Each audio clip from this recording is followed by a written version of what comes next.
first coach. You guys probably know him well by now, but Coach Brad Thurber. How's it going, Coach? Good. Good, man. Good catching up with you. I know you've been busy the last few weeks and heads down, tearing it up down there in the youth leagues. Everything going well out there? Yeah, we're doing good. We're 5 games in and 5-0, so can't complain about that. Holy cow! You guys have already got 5 games in already. That's awesome. That's awesome. And so, just remind everybody out there the level you coach right now out in Utah. Yeah. So my team is 9U. Basically, 4th graders. In fact, they're all 4th graders. Had to be 9 years or younger on July 1st, and we play in the U Conference, which is basically all of the Salt Lake City area here. There's about 50 teams in our age group. Man, that's a lot of teams, and it's one league. I think that's so cool, man. It's You guys can get some really fun tournaments going at some point. Is that how they do playoffs? Is it they take the top what? I can't imagine more than 8 teams. Yeah, so it's interesting the way they do it. I'll make it quick, but the first 5 games which we just played are by region. You're in a division or a district. Then they group you in groups of 4 based on they rank the top 25, and they do groups of 4, and then they basically end up with playoff groupings of 8. So the top 8 will be in one bracket, 9 through 16, and the next bracket 17 through 24, and on down. So groups of 8 where they want to end up, but we have 3 more games before they determine playoff seeding. That makes sense. I mean, it's more like a college conference nowadays. You have to split them north and south, or exactly. Yeah, and they do it by how you points allowed, strength schedule. They have all sorts of rankings, and so we're currently ranked 3rd. There's a bunch of undefeated teams right now, and we're currently ranked 3rd in the league out of the 50. So it's been fun. How do they differ? And I don't want to go off on a tangent right now, but now you're getting me going here. How do they decide if there's 4 teams 5-0? And I don't know if there's 4 or not. I'm just throwing it out there. How do they decide? Do they take into point differential? Do they get that deep with it? I don't want you running up the score, but if you've got shutouts, they give you tiebreakers, and then strength of schedule. We're a first-year team in this conference, and so that's one of the reasons I think we're 3rd and not higher. We haven't even allowed a point yet. We've scored 190 points, and our points against is 0. So by all the metrics, we should be number 1. But I think just because we're kind of new to this conference, we're 3rd. Snuck up on them a little bit. I like it. Salty about it, but we'll see how it goes the next few weeks. Well, you see where my head went. I got salty for you. I'm like, what the? Are you kidding me? You're scoring 48 points a game, haven't let a touchdown, and you're 3rd. But I got your back, bro. Okay, cool. And then remind everyone your experience there, Ray. This is you kind of started last year, and just remind everyone. No, exactly. Last year we started throwing the ball a little bit. This year we really committed to it, and we're 9 years old, so we are not pure air raid. We throw a lot though. Our goal offensively is to be at least 50-50, and sometimes we throw a little bit more than that. But a lot of quick screens. But yeah, this is our 2nd year coaching this specific group of kids, 3rd year overall. We had a bunch of kids that played up as 7-year-olds, and so. But yeah, so this is the first year we've really thrown the ball a lot, and we're throwing anywhere from 12 to 15 times a game generally, about half the plays.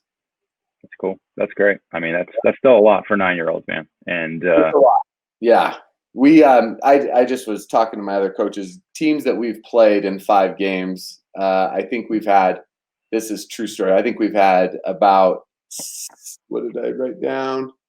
Maybe 18 pass attempts against us, and we've had 1 completed pass and 5 interceptions. So yeah, compared to most kids our age, we're throwing the ball a lot and throwing pretty well. So well, I mean, there's something to be said about practicing against yourself, who throws a lot, and then you're just that much more set up to defend that in a game, since you kind of see it at practice too, right? Yeah, exactly right. Yeah, and we actually have a 10-year-old team. Our 10U team, we coach both of them, so we scrimmage them every day. So it's really good for our little guys. They get beat up in practice all week, but they have to stop those guys passing the ball. So yeah, it's been really good. It's prepared us well. Awesome. Okay, cool. And and then just real quick, I think you're going to show the film here, and it's going to look like everything's been working great for you. Is there anything in particular that you guys have been doing that's been like working so well that you want to share that with the group out there? Sure. Yeah, so I can tell you our bread and butter is our quick screens to the wide receivers. Again, being young and playing Little League where people tend to stack the box, a lot of times they try and hide kids on the corners. We always start with our X and Z screens to our wide receivers. That's definitely our bread and butter, and kind of everything developed off of that, depending on how the teams adjust to those screens. So, and I can show you if you want to go to film now, I can do that and show you how those look. But yeah, let's do that. That's a great segue. So go ahead and just grab the screen. And I mean, oh, go ahead. No, go for it. I would say this is the same thing if anybody was here and watched when we were looking before. These are basically the same quick screens we ran last year. Let's see. Okay, there, that showed up. Let me make sure I get to the right one. Actually, yeah, this is just a quick screen out to our Z wide receiver. I'm going to pause it right there. So we always run, everything we run is 2x2. We've messed around a little bit with an empty set and a trip set, but almost everything we run is 2x2. We'll send our slot in motion to block the corner. Rarely do teams adjust. If they do adjust, then we've got some counters off of that. But this is really kind of the bread and butter, where he's blocking him outside, and then we're just trying to get athletes in space. I just love the angle that emotion brings. Like, it's the perfect angle for that block to happen. It's a really great wrinkle. It really is. And it's not as easy as it looks right there. We've just practiced it a bunch of times, getting those kids to stay on their blocks, getting the wide receiver to cut inside and then get back outside to the sideline. Those are all things we work on, a lot in practice. But yeah, that's definitely our bread and butter there. Then we also have another version off that screen. We actually throw it to the wing back. I think that's our next play here. So this is that same Z screen. Hold on. Oh, sorry. Actually, yeah, that's if they adjust and the backside corner doesn't pay attention, then we'll fake the screen and throw the 9 to the backside on it. That's what happens. That corner gets caught looking in the backfield, and so we go the other way on him. And they give this 9-year-old the green light to just do that when they see it on the field? Or are you yelling, backside, ISO? No, yeah, I'm telling him before we go up if he sees it to throw it. Yeah, it's not usually his call. But I mean, he has to make that, like you say a few minutes earlier, if this happens, do that. I still think that's pretty advanced for a 9-year-old to be able to do this if that happens. Like, I don't know, man. Yeah, it is. So give me 1 second. I'm gonna run. Let me show you our bubble screen. Okay, so it's this next one. So this one we run actually too.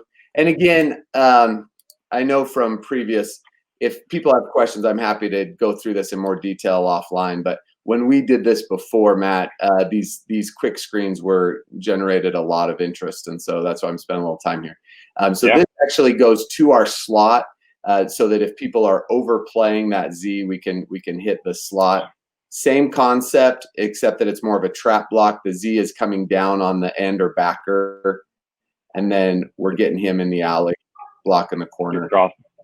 You're crossing those blockers. I like that. Yep, exactly. So that's where everything starts, and then we go kind of from there.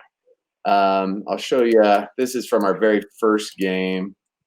This was actually our first pass of the year, wide corner. So one thing, and I know you like the middle school coaches, but look at how many people are on the line of scrimmage here for the defense. And so this is our first.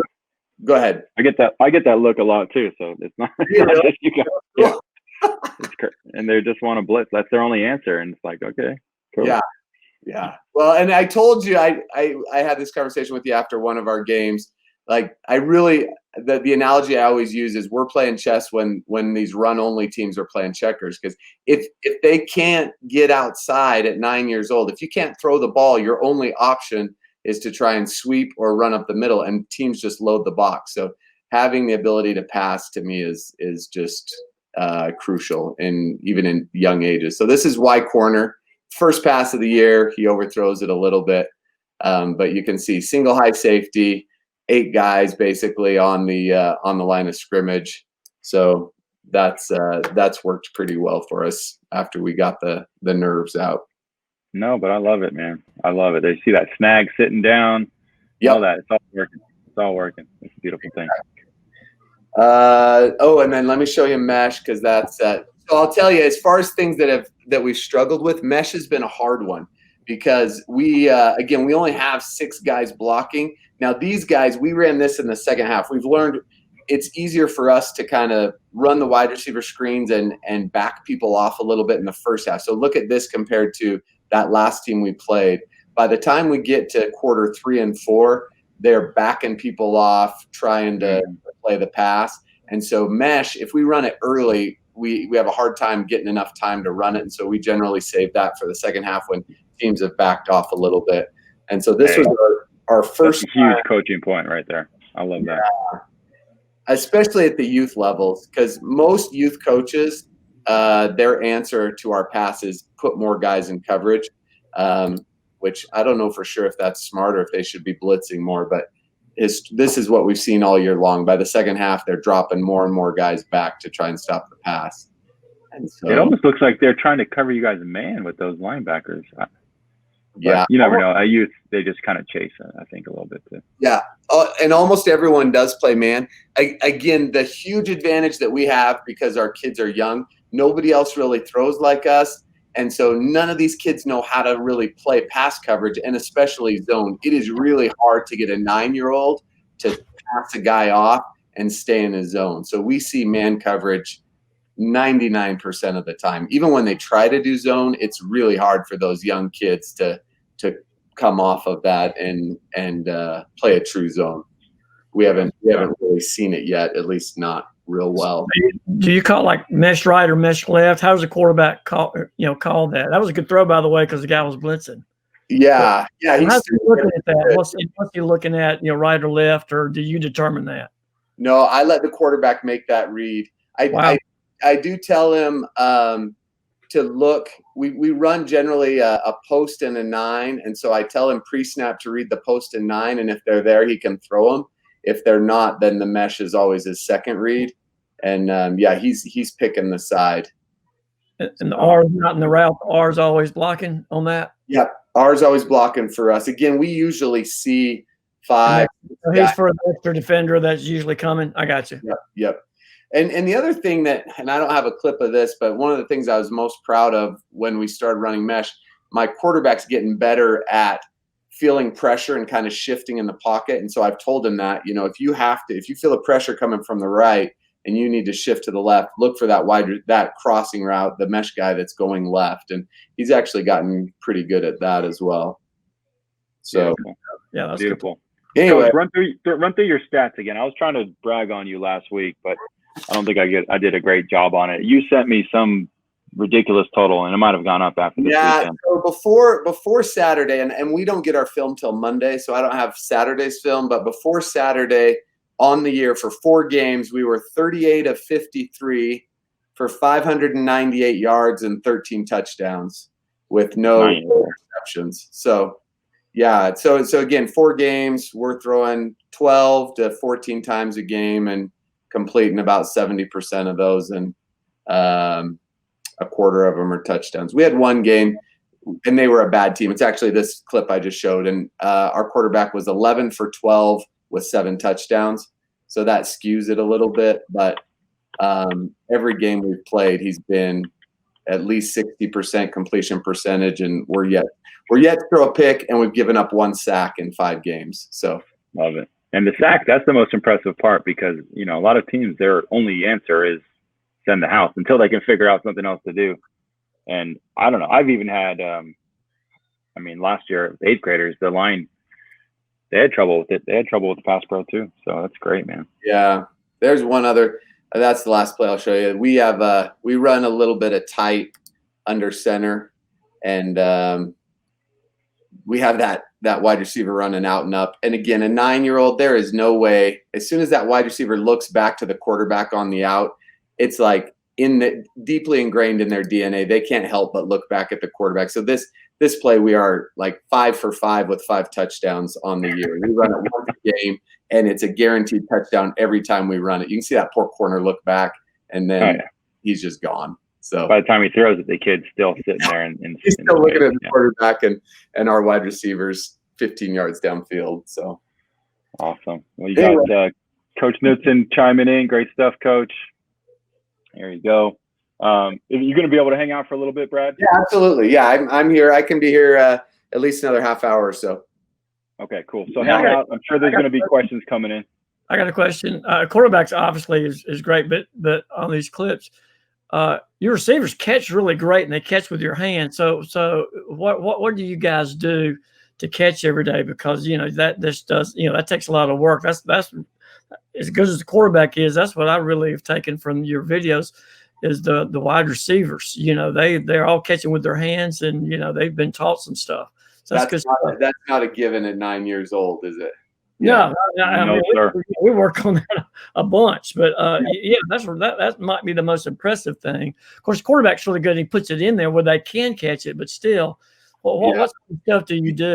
I'll tell you what we do. So we only get 3 practices a week. 2 are 2-hour full pads. 1 is an hour and a half helmet only on Fridays. So every day, but before those 3 practices, they know me and the quarterback are going to be there 30 minutes before practice starts, and we do pat and go or settle and noose. We alternate. One day we'll do settle and noose. One day we'll do pat and go. And any of the receivers, most of the receivers come early, and the quarterbacks just do that. And again, for this age, that's huge. They're getting tons of reps, just catching the ball. And then we did a flag league last spring where they all played together. So we were working on our pass plays there. And then we did a 7-on-7 tournament this spring. And so we've been working on it kind of all spring long. But as far as our schedule right now goes, we do pat and go and settle and noose alternating every day before practice for 20-25 minutes. And then we do, again, because we practice with our 10-year-old team. And so we're generally doing 7-on-7. We try and do it once a week for 15-20 minutes, or routes on air, or sometimes both, because they throw quite a bit too. I help coach that team. So, they're getting good stuff. Real good stuff. Yeah, they're getting a fair amount of time to work on it. That's awesome, Brad. Okay, cool. So stay on, Brad. I'm sure there's going to be questions coming for you. Okay, perfect.